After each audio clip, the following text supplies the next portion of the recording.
U jednu šerpu dodajte 150 g šećera, 250 g čokolade, 250 g margarina i 6 cupenih kašika meda.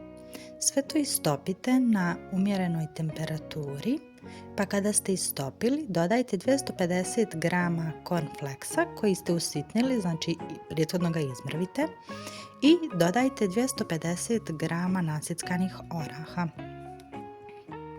Sve to fino izmiješajte, sjedinite i punite papirne košarice koje ste prethodno pripremili. Ove cornflakes košarice se prave brzo i jednostavno, tako da su odličan dezert za sve prilike. Kada ste sve ovako fino sjedinili, napunite posebno svaku košaricu i to vam je to.